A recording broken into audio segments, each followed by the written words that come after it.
You've lived a great life and done well for yourself. But what mark will you leave on the world? How will you inspire future generations? Stan Miller and Katie Beth Hand have helped thousands of people answer exactly those questions. If you've ever wondered, what will be my legacy? You're in the right place. Welcome to the Your Life, Your Legacy podcast. Now, here are your hosts, Stan and Katie Beth.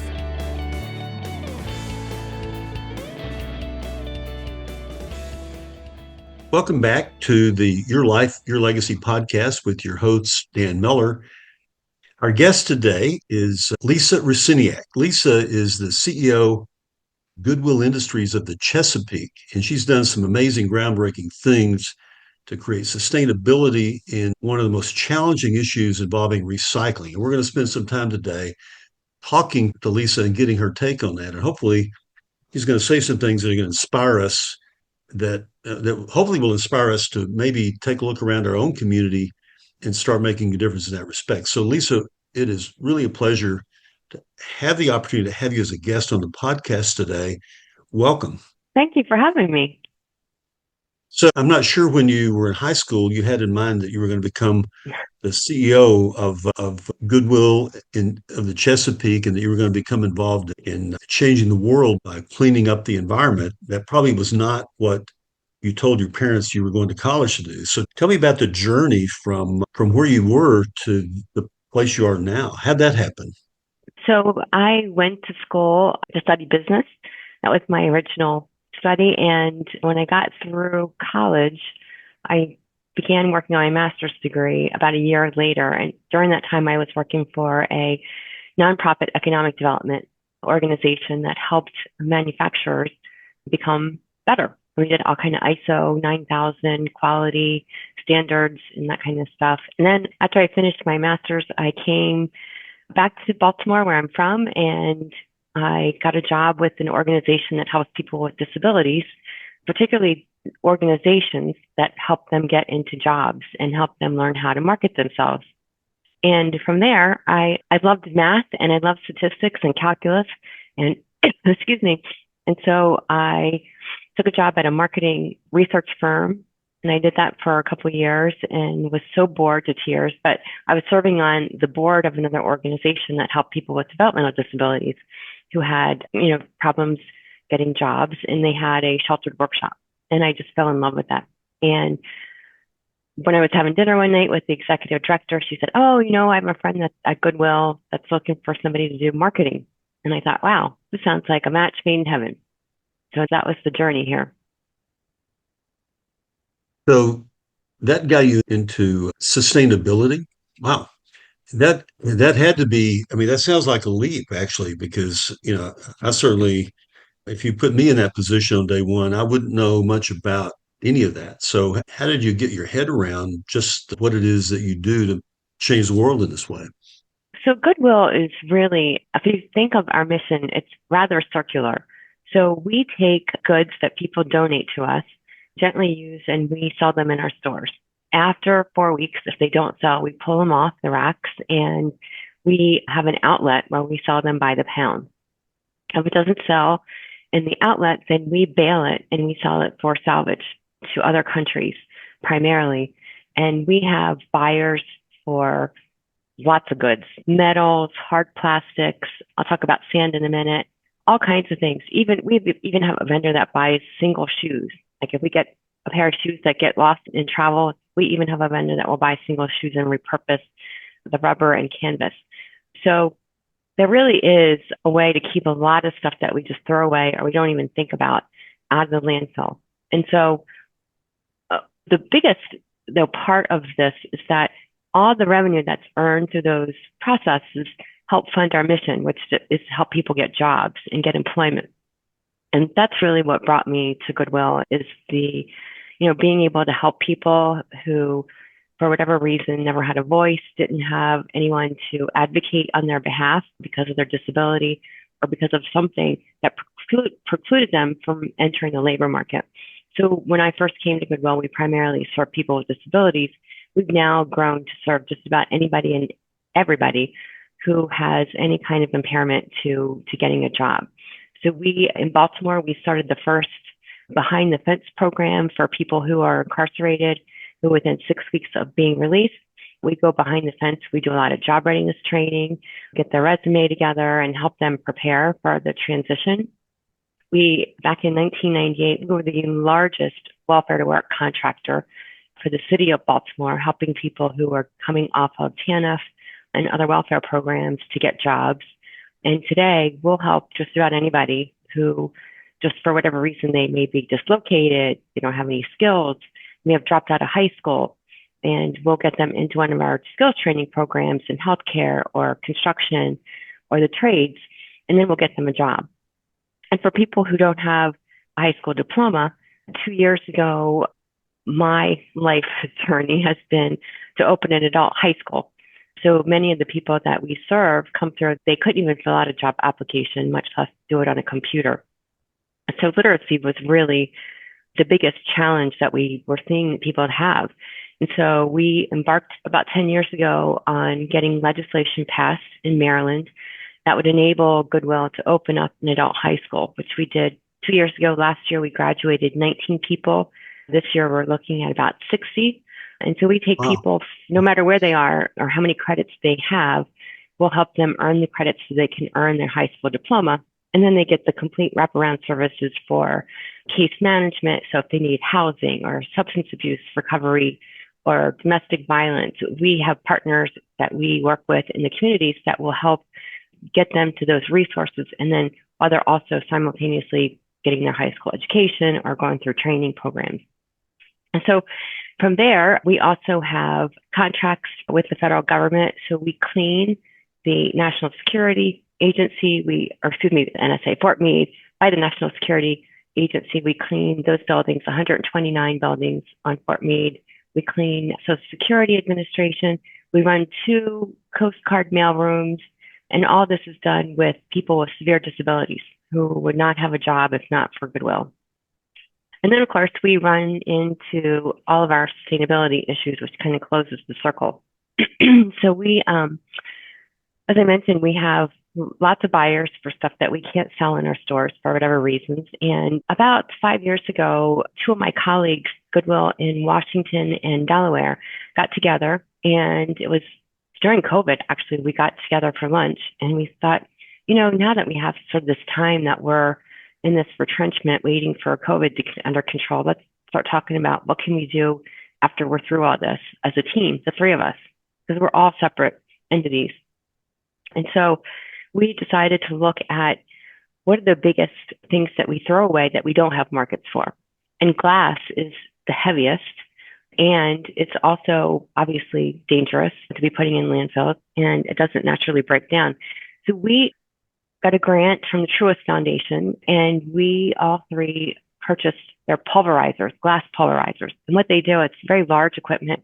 It breaks down the glass. It takes off all the sharded edges. It makes it into smooth edges. And then you can put different screens in the machine, and it can make a cullet, which is, decorative, used in like fish tanks or landscaping. Out west, they use it a lot for landscaping because they don't have mulch. Or you can take it down to even a further grain, and you can make different levels of sand. And depending on what it's used for, it can be used for sandblasting. It can be used for road repavement. It can be used in all kinds of construction projects. And so what we soon realized was not any one individual Goodwill had enough sand to keep up with the demand, because so many construction companies we talked to said, we will buy it by the ton. So none of us had enough feedstock. So we partnered together, and we're now getting ready to have our first sale to a company that does beach replenishment in Annapolis, Maryland. And so we're really excited about having another life for stuff that we would have ordinarily just thrown in the trash can. So I've not heard of this sustainability initiative as part of Goodwill. I'm not terribly knowledgeable about Goodwill, but I'm curious, is this a pioneering program, or is this something that a lot of Goodwill organizations around the country are doing? Well, we know of a few of our other colleagues are getting into this because, again, it is very expensive to throw away. It's expensive for the organization as an expense that takes away from our mission. But There are a couple others that are doing it, not to the level that we are. We actually purchased, commercial machinery that takes this sand and, will make it for industrial use. I know some of my other colleagues have some other smaller machines and are selling the sand in stores, like a craft and craft bags or what have you. But we're actually, looking to make this into a real business, a commercial business, which is another offshoot of Goodwill. We created a whole other 501c3 nonprofit. And so we're running this business, just like our retail stores, but it is separate because we are all three involved with this business together. You're taking things that people throw away and turning it into a profit center that funds other things that don't generate revenue, like this high school, Yes, for example. exactly. Yeah, yeah. So I've never heard of the high school project either. Are other Goodwills around the country doing this also? Yes. So there are 12 states around the country that have Excel centers. Arkansas is one, actually, and most states have per pupil funding, I will say. Maryland does not, Arkansas does not, and I think the Goodwill, there's one other state that doesn't have per pupil funding. So we're cobbling funds together from all of our various business lines, from, our stores, from, our e-commerce. You might not know about that. We have a Shop Goodwill platform that operates just like an eBay, where we sell a lot of collectibles, a lot of vintage items that we get a higher dollar from because it's online, and so the audience is, around the world. And so, those funds that we raise through our business lines help support our mission. And that's the most important part of what we do is, we want to eliminate poverty in our communities, and we want everybody to have an opportunity to work. Tell me a little bit about the different kinds of people that find their way to you. Where do they come from? Who are they? What are the circumstances what's the pattern of the circumstances that cause them to need the things that you guys provide?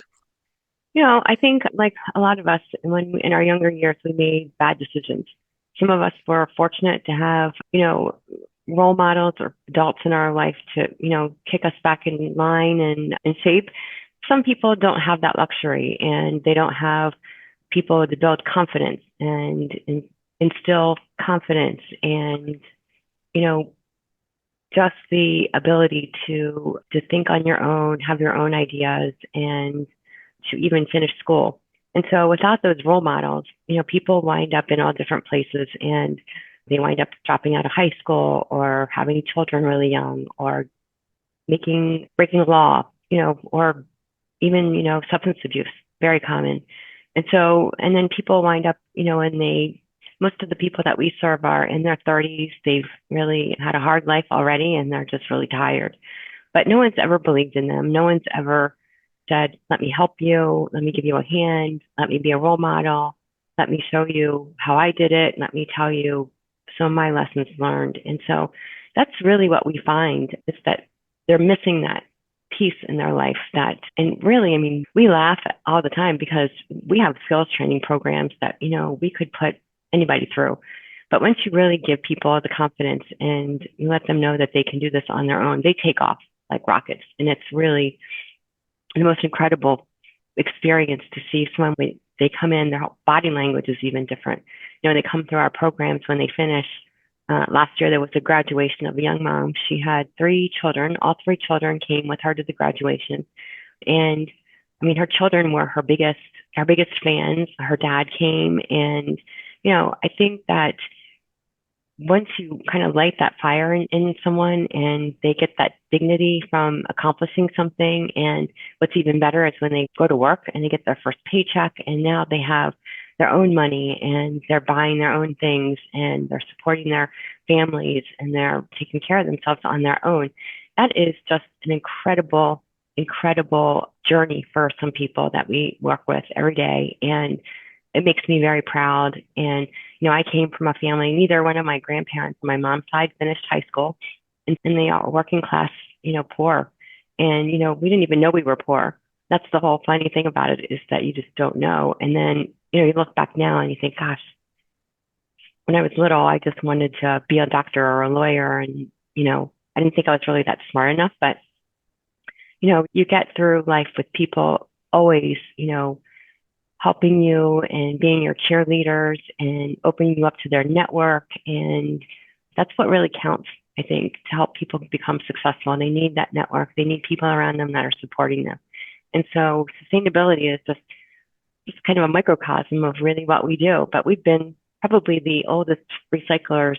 I would say we're probably the oldest recyclers in the world, because when our founder, came along in 1902 and founded our Goodwill organization, it was really his vision that took things that were broken, and his idea was to actually fix them and then resell them in the stores and give them away to really poor people. So I think this has just been ingrained in me from a very young age, and I didn't even know about it. I get that. The whole sustainability thing is really the byproduct of serving people, empowering people, right? And we've got a couple minutes here, so I'm just curious, and I don't mean to blindside you with this. I'm hoping that you could, without mentioning, tell me maybe one or two stories. You told me the story about the woman whose kids came to the graduation. I'm guessing you have some other success stories, people who've gone through the process. And I'd just be curious. It's certainly helpful to me to see a process at work that actually produces a result, and that on the other side of that, you have people who do go out in the world and are successful. So if you can think of one or two of those, I'd love to take a minute and have you share those. And I'd be curious also to know if you've ever had any of the people who've gone through the program who've come out and began to create some success in their life, who come back to Goodwill and maybe volunteer work with you from time to time. Has that happened?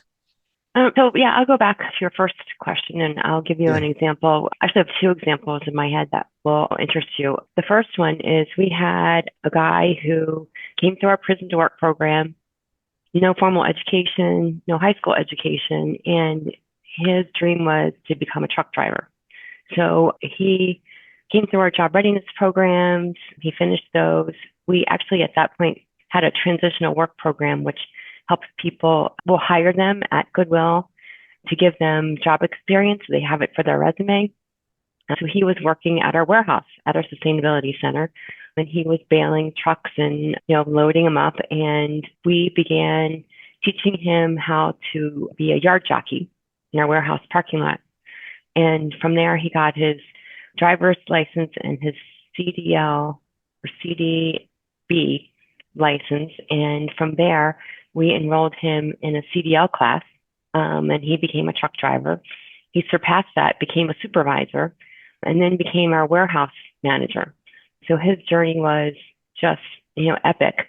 And from his perspective, he was just coming out of prison, and within, 5 years, he had a staff of his own that he was, leading. And then I have another success story, a person that I just ran into last week.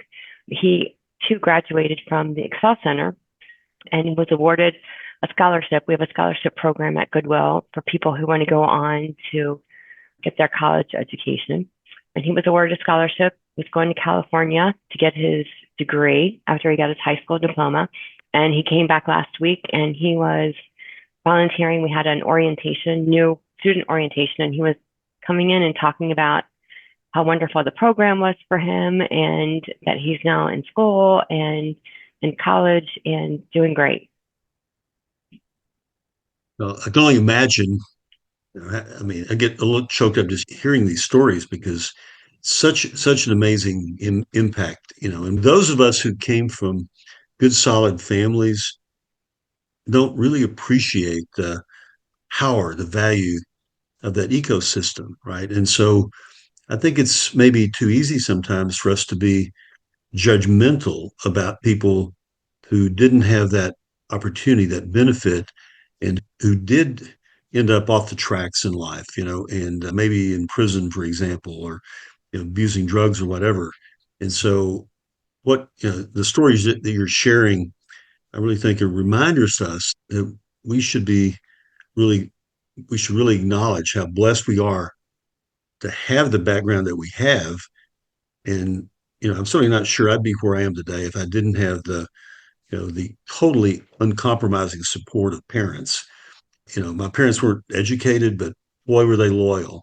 And I never questioned that they, had my back. My parents would have walked in front of a train for me, and if that was the necessary thing. And I knew that. I never questioned that. And because of that, I always knew that I had that place to go home to if I was unsuccessful. But, hearing you tell stories about people who come from an entirely different ecosystem reminds me that, we're not all blessed with that. And I love it that you guys are creating that ecosystem where people who aren't blessed in that way can be blessed through the work that you do. So this Absolutely. is really, really terrific. I know we're about to run out of time here, but let me ask, is there anything else that, I'm sure I've not asked all the questions I should ask. Are there things that I didn't ask about that, would be appropriate for you to share? No, I think we covered all of it. We covered a lot. That was really quick. Yeah, well, hopefully this will be useful. Hopefully people listening will be reminded that there's a whole world of folks out there that, that didn't necessarily, arrive on earth with the benefits that we did. And so it's really terrific to know that, that you guys are purposefully engaged in creating a place to create opportunity for those people. That's really terrific. And I love hearing success stories.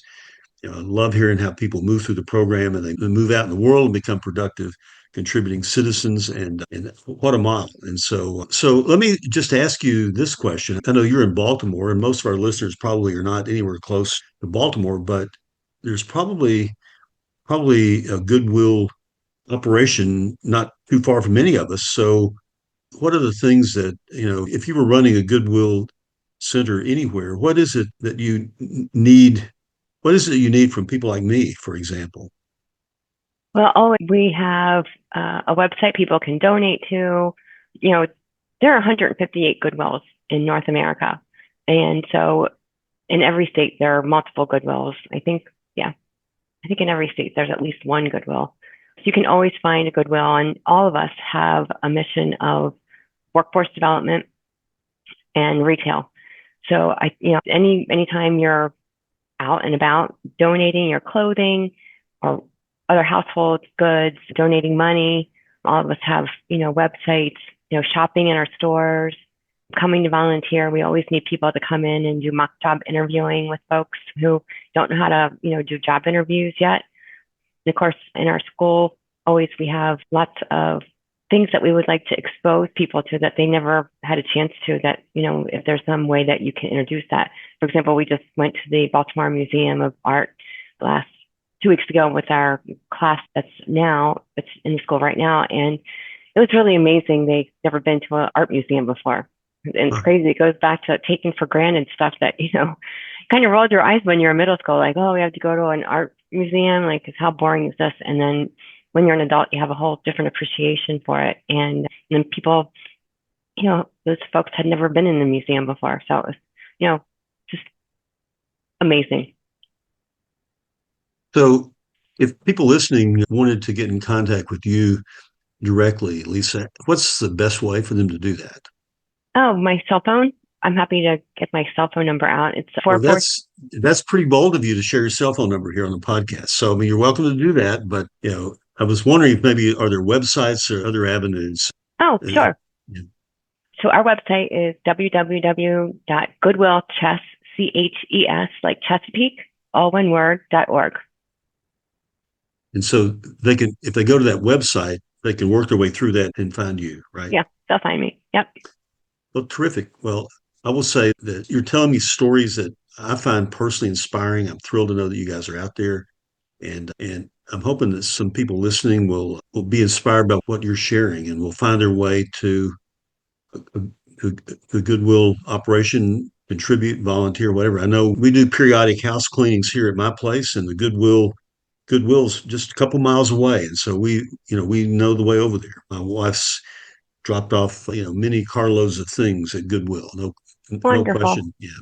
Thank you. So good. Well, so it's been a pleasure to have you here, Lisa. I've enjoyed getting to know you and really appreciated the opportunity to find out more about what you guys do and to really understand that your mission is not about all that stuff we take over. It's really about creating opportunity for people to become more empowered and live their best life. So terrific. So thank you very much. It's been a pleasure. Thank you. And thank all of you for listening too. This has been the Your Life, Your Legacy podcast. And our guest today has been Lisa Rusyniak. Lisa, thank you so much. Thank you so much for the time today. Thank you. Thanks for listening to the Your Life, Your Legacy podcast with Stan Miller and Katie Beth Hand. If you enjoyed the show, please rate, review, and subscribe on Apple Podcasts, Spotify, or wherever you get your podcasts. To find out more about Stan and Katie Beth, go to pinnaclelegacylaw.com. You can also find links in the show notes.